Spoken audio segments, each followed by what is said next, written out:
அனைவருக்கும் வணக்கம். Welcome to பொன்மாரின் சேனல்.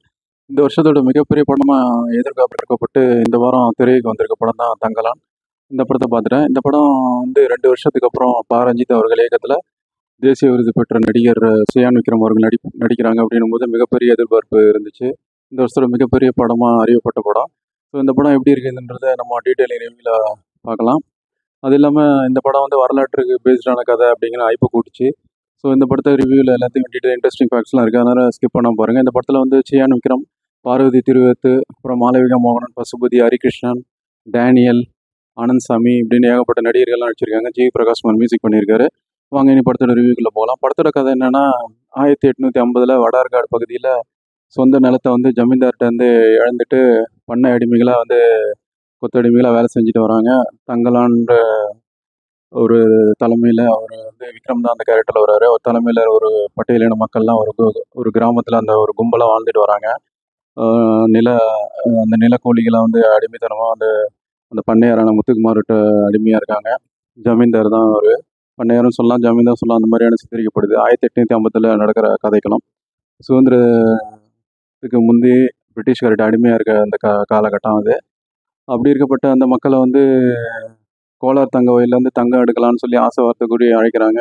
இந்த பிரிட்டிஷ்க்கு ஒரு கைக்கூலியாக இருக்கிற ஒரு தரகர் அவர் ஆனந்த்சாமின்றவர். அவர் கூட வந்து பிரிட்டிஷ் அதிகாரி அவரை டேனியெலாம் சொல்லி கேன்வாஸ் பண்ணி அங்கே போனால் உங்களுக்கு எடுக்கிற தங்கத்தில் அப்போ கொஞ்சம் பங்கு தரேன், உங்கள் வாழ்க்கையை உயர்த்தலாம், நிலத்தை மீட்டலாம் சொல்லி இவங்க வந்து கேன்வாஸ் பண்ணி கூட்டிகிட்டு போகிறாங்க. இதில் கொஞ்சம் விவரமானவர் விக்ரம் தான். அவரும் சரின்னு இதுக்கெல்லாம் வந்து ஒரு புரட்சிகரமாக சிந்திக்கிறாரு. என்னென்னா, போயிட்டு அங்கே போய் கோலார் தங்க வயத்தில் போயிட்டு வடார்காட்டில் இருந்து கஷ்டப்படுறத விட கோலார் தங்கத்துக்கு போயிட்டு கொஞ்ச நாள் கஷ்டப்பட்டால் நம்ம தங்கத்தை வந்து வாங்கி அதை இழந்த நிலத்தை வந்து மீட்டுட்டு நம்ம வந்து அடிமை வாழ்க்கையிலேருந்து மீண்டும் சுதந்திரமாக வாழலாம்னு சொல்லி ஒரு ஐடியாவில் அவங்க கிராமத்து மக்களையும் கூட்டிகிட்டு பயணமாகறாரு. அந்த தங்கத்தை தேடி போகிறாங்க. ஏன்னா தங்கத்தை வந்து இவங்க மூதாதையர்கள் தான் முன்னாடி காலகட்டங்களில் எடுத்திருப்பாங்கன்னு பிரிட்டிஷ்காரங்களுக்கு தகவல் தெரிய வர இவங்களை இந்த கூட்டத்து மக்களை தான் கூட்டு போகணும்னு சொல்லி அவங்க முடிவெடுத்து கூட்டு போகிறாங்க மைசூருக்கு வடார்காட்டிலேருந்து.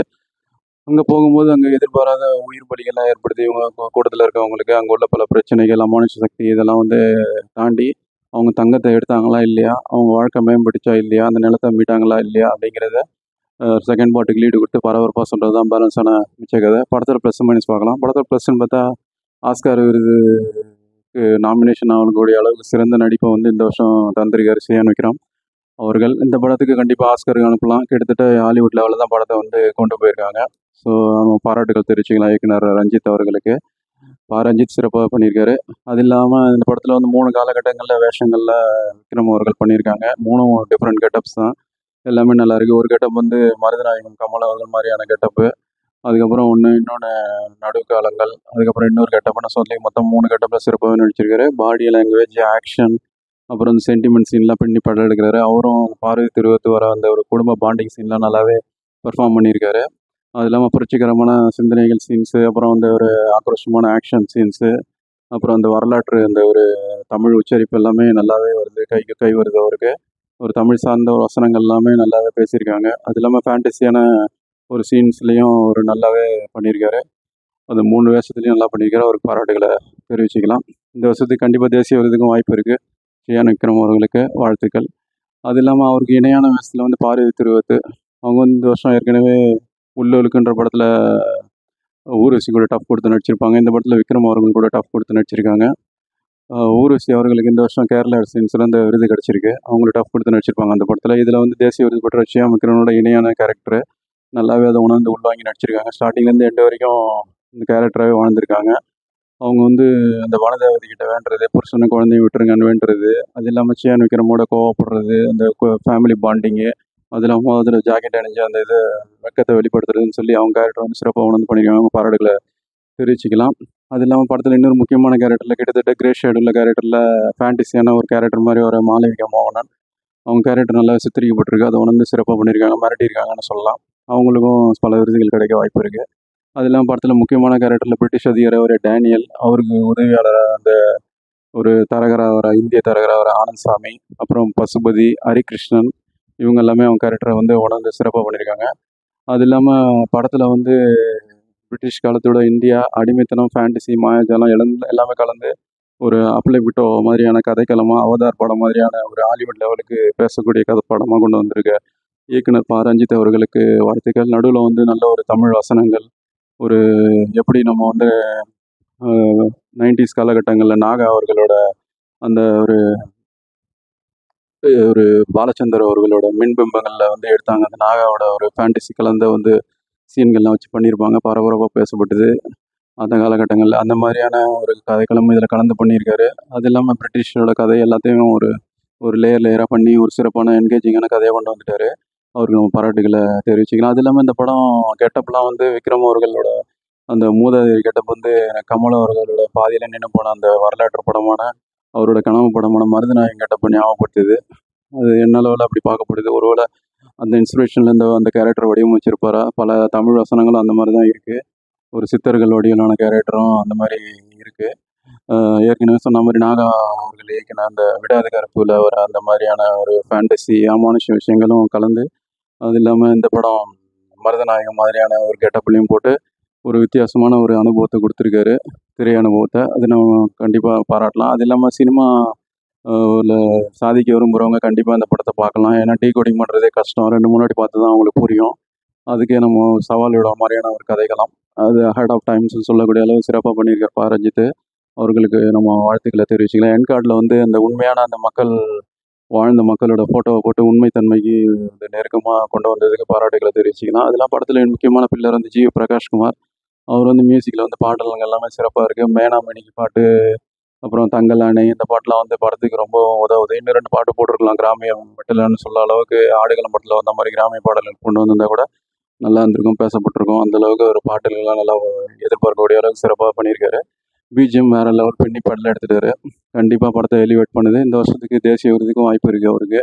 அவருக்கு நம்ம பாராட்டுகளை தெரிவிச்சுக்கலாம். படத்தில் கிஷோர் ரொம்ப சேலஞ்சிங்கான ஒரு படம் இது. அவர் தான் கேமராமேன். ஏன்னா இந்த படத்தில் வந்து ரொம்பவும் வந்து டே லைட்டு தான். இந்த டே லைட்டான சீனு எல்லாமே வைல்ட் ஆங்கிள் ஷாட்ஸு ஹாலிவுட் தரத்துக்கு கொண்டு வந்தது பெரிய விஷயம். ஏன்னா டே லைட்டில் எடுக்கிறது ரொம்ப ரொம்ப கஷ்டம். அந்த ஒரு சீன்ஸ்லாம் வந்து ஷேட் அடிக்காமல் நல்லா பண்ணுறதுலாம் நல்லா பண்ணியிருக்காரு. வைல்ட் ஆங்கிள் ஷாட்ஸ் நிறைய பண்ணியிருக்காரு. அவருக்கு நம்ம பாராட்டு தெரிவிச்சுக்கலாம். கிஷோர் பல விருதுகள் கிடைக்கும். அது இல்லாமல் கண்டிப்பாக இந்த வருஷத்துக்கு தேசிய விருது காம்படிஷனில் படத்தோட உடை அமைப்பாளர்களும் காஸ்டியூம் டிசைனருக்கும் அந்த ஒரு ஆர்ட் டிசைனருக்கும் கண்டிப்பாக வந்து இந்த படத்தில் அவங்க பணியாற்றுறவங்களுக்கு நம்ம பாராட்டுகளை தெரிவிச்சுக்கலாம். அவங்களும் தங்களோட உழைப்பை கொட்டி கொடுத்துருக்காங்க. அவங்களுக்கும் கண்டிப்பாக பாராட்டுக்கலாம். படம் எல்லாமே டெக்னிக்கலி சவுண்டாக இருக்குது. ஸோ இதான் படத்தோட ப்ளஸ்ஸு. மைனஸே இல்லைன்னா ஆகனா ஒரு சில விஷயங்கள் ஒர்க் அவுட் ஆகலை. அது என்னென்னா இந்த படம் பார்க்கும்போது ஏற்கனவே வந்த படங்களான பரதேசி, அப்புறம் 1000ல் ஒருவன், யாத்திசை, இந்த படங்களோட பாணியில் சீன்ஸ்லாம் வந்துட்டு போகுது. அதுலேயும் குறிப்பாக வந்து பரதேசி படத்தில் வர அந்த சோக சீன்ஸு, அப்புறம் 1000ல் ஒருவனில் வர ஃபேண்டசி, யாத்திசை படத்தில் வர அந்த ஆதி தமிழர்கள், ஆதிக்குடி தமிழர்கள் பற்றியான இது எல்லாமே கலந்து வந்த மாதிரி தான் இருக்குது. என்னோடய ஃபீல் அப்படி இருக்குது. அது இல்லாமல் விஎஃப்எக்ஸ் இன்னும் கொஞ்சம் நல்லா பண்ணியிருக்கலாம். ஏன்னா அந்த பாம்பு வர சீன்ஸ்லாம் பிசிறடிக்குது. அது இல்லாமல் அந்த கரிஞ்சிருத்த சீன்ஸ் எல்லாம் கூட பிசிறடிக்குது. அதை கொஞ்சம் கவனிச்சிருக்கலாம். மற்றபடி படத்தில் வந்து உள்ள இந்த டீகோடிங் பண்ணுறதே கஷ்டம். ஏன்னா அந்த மூதாதையர் வர அந்த விக்ரம் அவர்கள் பேசக்கூடிய அந்த வசனங்கள், அது இல்லாமல் தமிழ் வசனங்கள்லாம் டீகோட் பண்ணுறதுக்கு 2 3 வாட்டி படத்தை கண்டிப்பாக பார்க்கணும். எப்படி வந்து இந்த காதல் கொண்டேன், 1000ல் ஒருவன், இந்த மாதிரி படங்கள்லாம் 2 3 தடவை பார்த்தா தான் புரியுன்ற அளவுக்கு இந்த படத்தில் டீகோடிங் பண்ணுறதுக்கு நிறைய விஷயங்கள் இருக்குது. அதனால் சினிமாவில் ஆர்வம் உள்ளவர்கள், சாதிக்க விரும்புகிறவங்க இந்த படத்தை 2 3 தடவை கண்டிப்பாக பார்க்கலாம். இது வந்து ப்ளஸ்ஸாக இருந்தாலும் ஜென்ரல் ஆடியன்ஸ் பொறுத்த வரைக்கும் எப்படி இது கனெக்ட் ஆகும் அந்த டீகோடிங் விஷயங்கள்ன்றது தான் சின்ன மைனஸு. அது இல்லாமல் செகண்ட் ஹாஃப் கொஞ்சம் லேகிங்காக இருக்குது. அதை கொஞ்சம் தவிர்த்துருக்கலாம்.